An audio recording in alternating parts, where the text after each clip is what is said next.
Class 6 Hindi chapter 4 नीति के दोहे समस्त पदांशों की व्याख्या। कबीरदास दुर्बल को न सवे जाए। संदर्भ प्रस्तुत पाठ्यांश हमारी पाठ्य पुस्तक मजरी के नीति के दोहे नामक पाठ से लिया गया है। यह दोहा महान संत कबीरदास जी द्वारा रचित है। प्रसंग प्रस्तुत दोहे में कबीरदास जी ने दुर्बलों को न सताने की शिक्षा दी है। व्याख्या कबीरदास जी कहते हैं कि ऐसा है निर्बल व्यक्ति को दुख नहीं देना चाहिए क्योंकि उसकी हाय बहुत बुरी होती है। ये यदि मरी खाल की धौकनी से लोहा गल सकता है तो जीवित मनुष्य की आह से क्या नहीं हो सकता। मधुर वचन शरीर। प्रसंग कबीरदास जी कहते हैं कि मीठी वाणी सभी को प्रिय लगती है। व्याख्या कबीरदास जी कहते हैं कि मीठे प्रिय वचन दवाई के समान प्राण रक्षक होते हैं, जबकि तीखे कड़वे वचन और तीर के समान होते हैं और कानों से होते हुए सारे शरीर को छेद डालते हैं। आश्चर्य है कि मीठी वाणी बोलनी चाहिए। मधुर वचन बुरा जो न कोय। प्रसंग कबीरदास जी कहते हैं कि मनुष्य को दूसरों के अवगुणों को छोड़कर स्वयं के अवगुणों को देखना चाहिए। व्याख्या कबीरदास जी कहते हैं कि दूसरे लोगों में बुराई देखने चला परंतु मुझे बुरा आदमी नहीं मिल सका। जब मैंने अपने दिल में झांक कर देखा तब मुझे पता चला कि मैं सबसे बुरा हूँ क्योंकि मुझमें अनेक अवगुण हैं। आश्चर्य है कि दूसरों की बुराई देखना कठिन ठीक नहीं है। अपनी बुराई दोष देखकर उसे दूर करना चाहिए। साधु ऐसा उड़ान। इसके प्रसंग है कबीरदास जी कहते हैं कि संसार में अच्छी और बुरी दोनों चीजें हैं, लेकिन हमें सिर्फ अच्छी चीजों को ही ग्रहण करना चाहिए, बुरे पर ध्यान नहीं देना चाहिए। व्याख्या कबीरदास जी कहते हैं कि संसार में अच्छाई और बुराई दोनों विद्यमान हैं, लेकिन मनुष्य को चाहिए कि वह सिर्फ अच्छाई को ही ग्रहण करे और बुराई पर ध्यान न दे। जैसे सूप द्वारा जब अनाज को साफ किया जाता है तो सारी गंदगी बाहर निकल जाती है और सिर्फ अनाज बच जाता है। अतः सूप से सीख लेनी चाहिए। धीरे धीरे प्रसंग है इसका। कबीरदास जी कहते हैं कि किसी भी कार्य के नतीजे फल के लिए हमें धैर्य रखना चाहिए। व्याख्या कबीरदास जी कहते हैं कि संसार में कोई भी कार्य समय पर होता है। जैसे माली पेड़ को साल भर सींचता है लेकिन फल ऋतु आने पर ही लगते हैं, अर्थात हमें किसी भी काम के नतीजे प्रतिफल के लिए इंतजार करना चाहिए, धैर्य रखना चाहिए। वे रहीम के रंग। संदर्भ प्रस्तुत पाठ्यांश हमारी पाठ्य पुस्तक मजरी के नीति के दोहे नामक पाठ से लिया गया है। इसके रचयिता रहीमदास हैं। प्रसंग यह रहीम जी की नीति मूलक दोहा है। इसमें जीवन मूल्य का सरस वर्णन हुआ है। व्याख्या रहीम जी कहते हैं कि वे लोग धन्य हैं जो परोपकारियों के साथ रहते हैं, उन्हें भी परोपकार का फल मिलता है। मेहंदी बांटने वाले के हाथ भी लाल हो जाते हैं। रहीमन पानी रह जैसे मानुष चून। व्याख्या रहीम जी कहते हैं कि पानी बचाकर रखना चाहिए क्योंकि बगैर पानी सब कुछ सोना होता है। पानी के चले जाने पर मोती, मनुष्य और चूना ये तीनों महत्वहीन हो जाते हैं। मोती का पानी चमक के बिना, मनुष्य का पानी प्रतिष्ठा के बिना और चून का पानी जल के बिना कुछ महत्व नहीं होता। रहीमन कोय। संदर्भ प्रसंग पूर्वतः।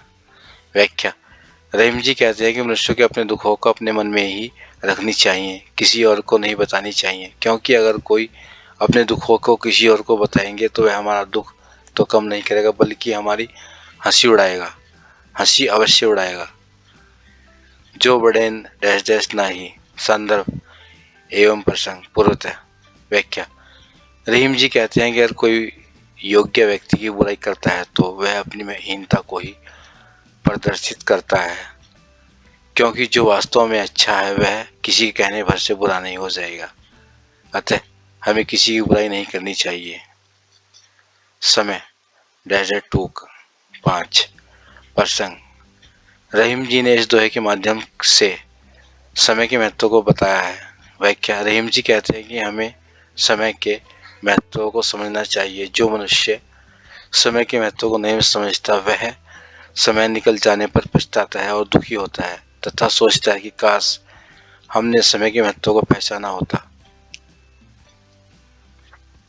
प्रश्न नंबर 1। नीचे कुछ वाक्य लिखे गए हैं, इनमें संबंधित दोहों को उसी क्रम में लिखिए। मधुर वाणी औषधि का काम करती है तथा कठोर वाणी तीर की तरह मन को बेच देती है। उत्तर। मधुर वचन है औषधि की, कटुक वचन है तीर सेवन। द्वार हुए संचरे लाले सकल शरीर। कोई भी कार्य समय पर ही होता है। उत्तर। धीरे धीरे रे मना धीरे सब कुछ होए, माली सींचे सौ गड़ा ऋतु फल आए फल होए। गए। अपने दुखों को कहीं उजागर नहीं करना चाहिए। उत्तर। रहीमन निज मन की व्यथा मन ही जाके राखो जाए, सुनी अटल ही सब लोग सब बाटी न ले कोई। परोपकार करने वाले लोग प्रशंसनीय होते हैं। उत्तर। वे रहीम नर धन्य हैं उस परोपकारी अंग, बटन वाले को लगे जो मेहंदी का रंग।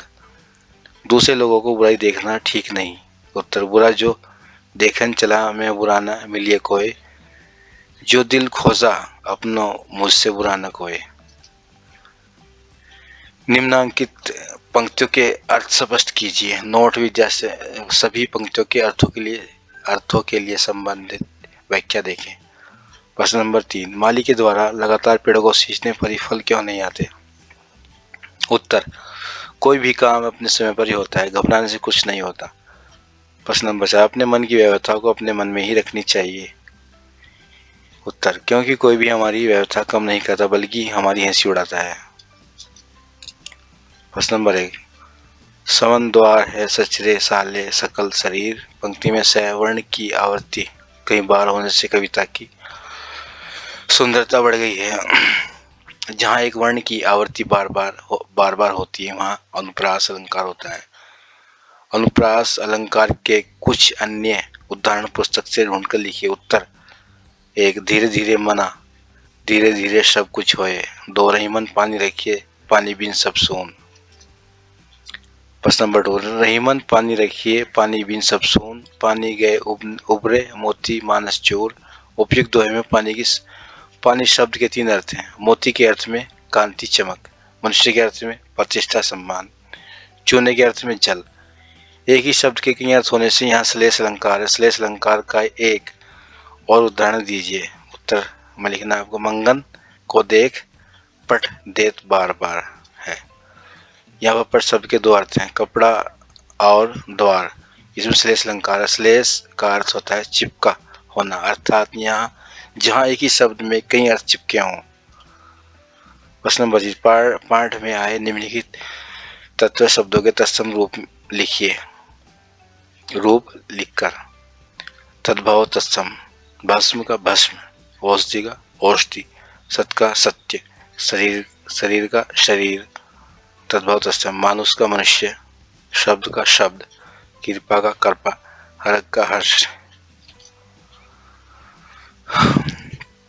कुछ ऐसे शब्द होते हैं जिनका अर्थ होते हैं, जैसे तीर का अर्थ है बाण और नदी का किनारा। निम्नलिखित शब्दों के 2 अर्थ लिखिए।